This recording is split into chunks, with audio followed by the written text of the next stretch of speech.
Good morning, everybody, and welcome to Agua Caliente Road out here in the desert southwest of Buckeye. If this spot looks familiar, it is because we were in the exact same spot 2 weeks ago. On that trip, we rode our ATVs pretty much due south of here to check out the Buckeye copper mine before continuing south to an old well and looping back around the mountain.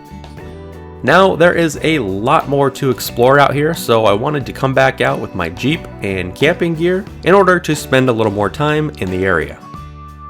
Of course, with the temperatures beginning to climb, this will probably be one of our last desert cruising trips before summer inevitably hits.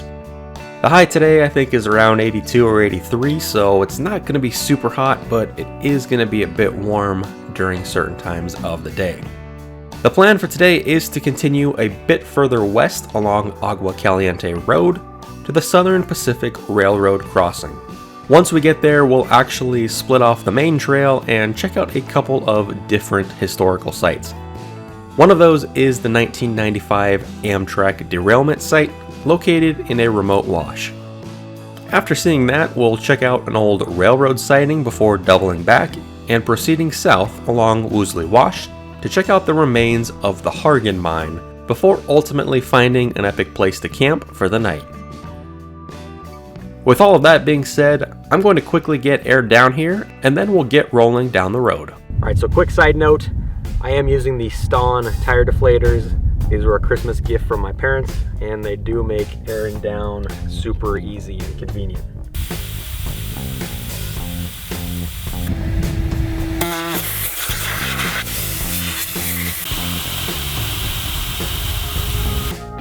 After getting aired down, which didn't take long, I set out west along Agua Caliente Road. The wide dirt road was extremely fast moving. With a few washboards here and there, the road was overall very smooth.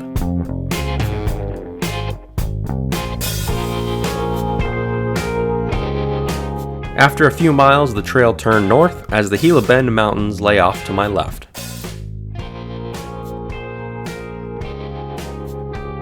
After a few more miles, the road reached a railroad crossing in the middle of nowhere. This was the Southern Pacific Line.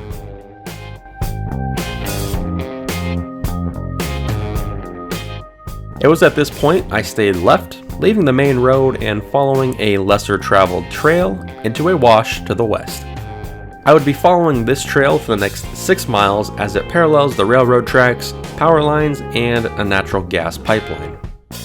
The trail almost immediately passed through a gate and remained in and out of washes.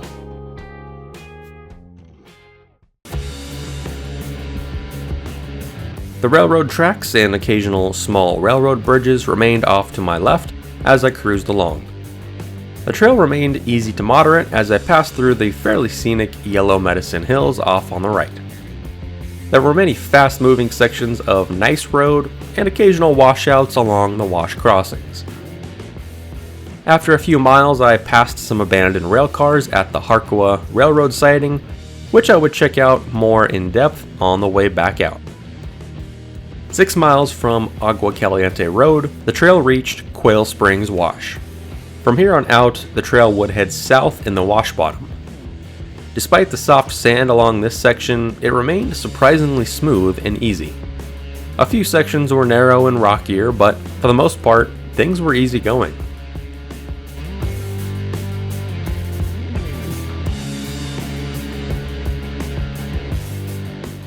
The wash twisted and turned as it headed south. A few of the rock formations and erosional cutouts along the banks of the wash were really something.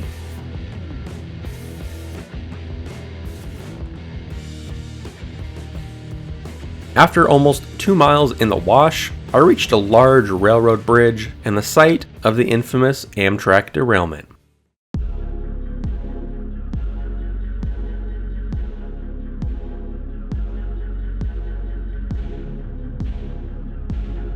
I climbed a small hill and parked the Jeep before getting out on foot to check things out. It was October 9th, 1995, when a westbound Amtrak train known as the Sunset Limited was traveling westbound from New Orleans to Los Angeles. At around 1 in the morning, the train reached this remote stretch of desert and rounded a nearby curve as it approached this wash crossing.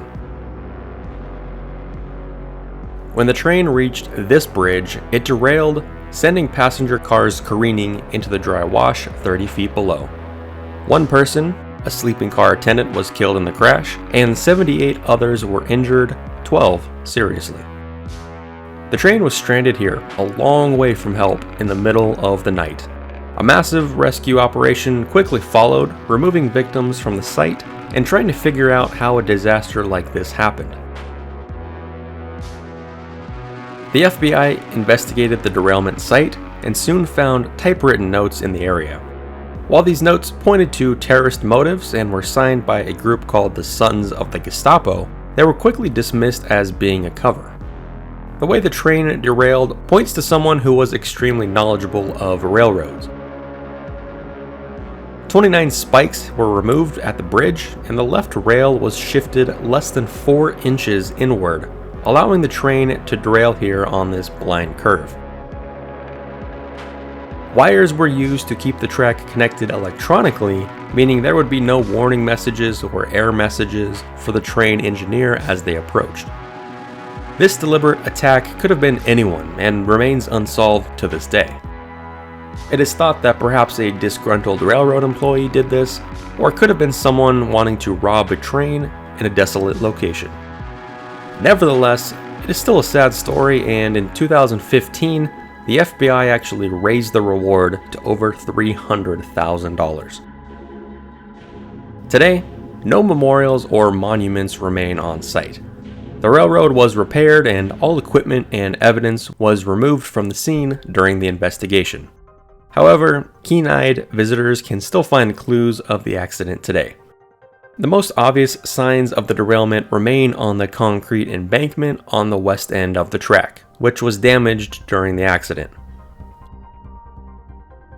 Underneath the bridge, braces remain in place where the bridge was damaged. On the top side, newer, slightly discolored wooden railroad ties remain.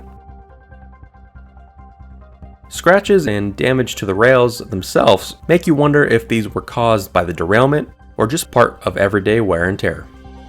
The rail line was active briefly following the accident, however just 1 year later, Amtrak shifted its route further to the south and the line was soon abandoned. Today, this remote line is inactive and used for storage purposes only. After taking some time to walk the grounds of this unique, although sombering accident site, I returned back to the Jeep. From the old railroad bridge, I proceeded back northbound in Quill Springs Wash. The drive was scenic, mostly smooth and quick.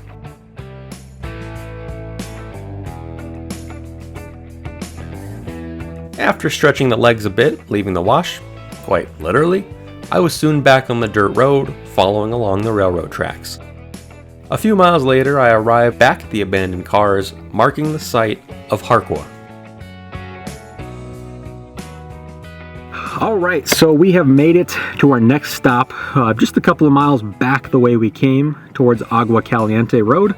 And the stop we're at is an old railroad siding called Harqua. And according to Wikipedia, this is a populated place. Just me here currently, but maybe in the past there were people living here and working here. There are some foundations to check out. Get to that in a minute. I'm gonna grab a quick bite to eat and just kind of some final thoughts on the derailment site that we came from. Very interesting to go out there and see it in person.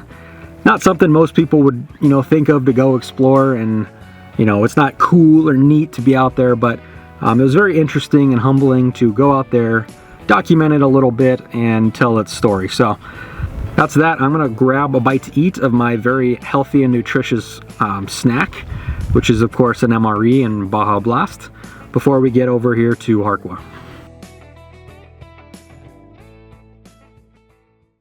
After a quick bite to eat, I crossed the railroad cars and walked around the ruins of Harqua.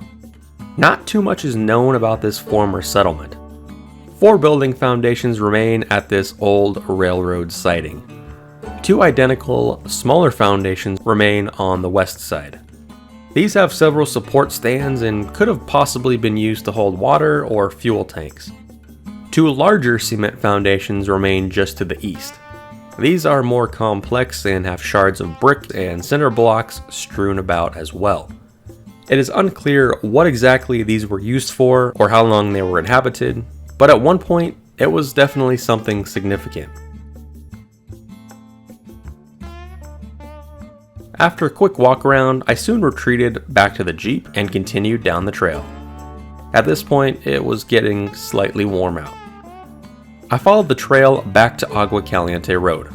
Things remained low-key. Once back at Agua Caliente Road, I crossed the tracks and headed back south briefly. After 4 quick miles, I once again turned off the main road to continue south along Woosley Wash Road. The trail passed through a small mining area and old ranch and windmill. The trail got slightly rougher and I eventually split off to the east. Our next stop was Hargan Mine, located an additional 2 miles up trail and 300 feet up on the hillside. The trail entered a large wash and soon emerged on the other side.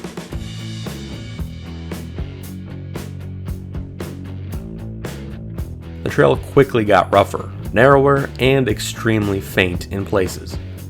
It was clear that not too many people drive on this old road.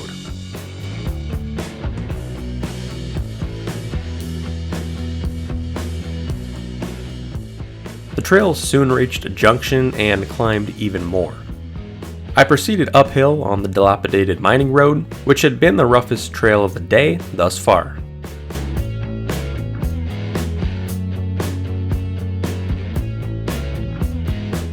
After the climb, I arrived at the former site of the Hargan Mine. The Hargan Mine is an old prospect located in the shadow of Webb Mountain nearby. Its slightly elevated location offers an impressive view of the surrounding desert, which includes Saddle Mountain far off in the distance. The Hargan Mine, also known as the McGowan Mine, sits less than a mile west of the Buckeye Copper Mine. The Hargan Mine wasn't a huge operation. Copper was found and assayed at around 11%. Some gold and some other minerals were also pulled out in small quantities. The mine has at least 2 adits, of which the main one had a pretty thick concrete security door at one point. That concrete door has since been forced open. The adit goes back roughly 150 feet, although soon dead ends at a small shaft. The Hargan Mine was likely prospected sometime in the 1930s or 40s. In 1942, much of the equipment was stolen and burned by vandals. All but $350 was recovered by the owners, and the mine was worked on and off until around 1970. Ore was processed further downhill at an old arrastra and stamp mill near the Webb Well. After checking out what little remains of this hillside mine, I proceeded back down the rough road to Woosley Wash.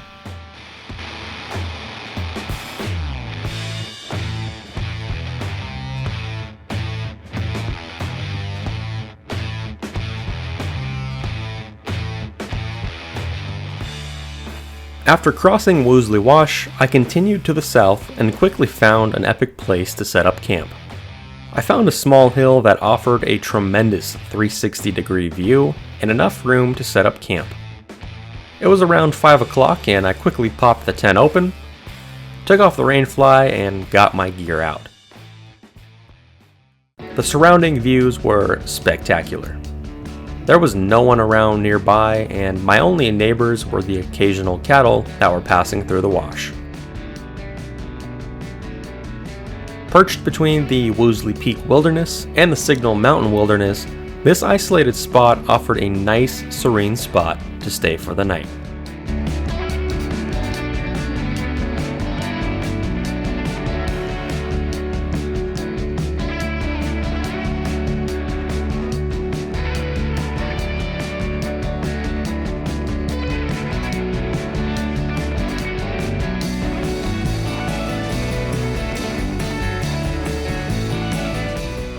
After relaxing for a while and enjoying the view, the daylight began to fade.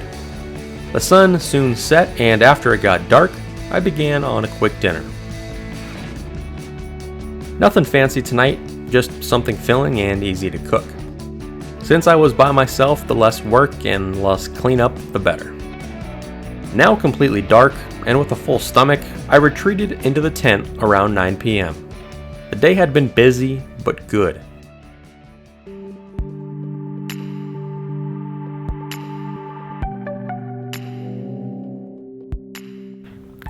Good morning. We have made it through the night out here in the desert. Slept pretty good actually.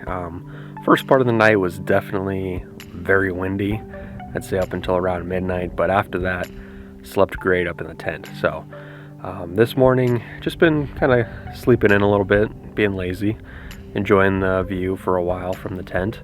So now that we're up and around, probably start packing up camp here, a little breakfast before we get rolling back on the trail and eventually head back home. So overall, it's a pretty good night.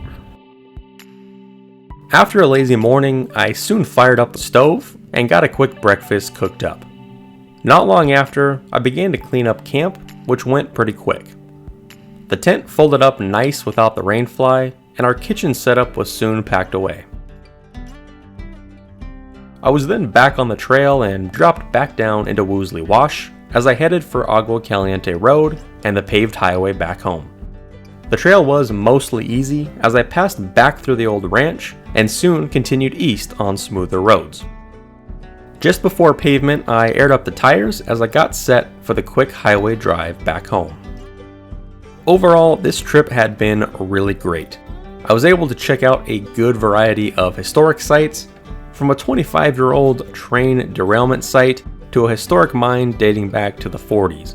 It was nice being able to set up camp and enjoy a really scenic and remote spot away from it all.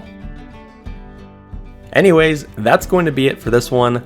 Thanks for tagging along, and we'll see ya on the next one.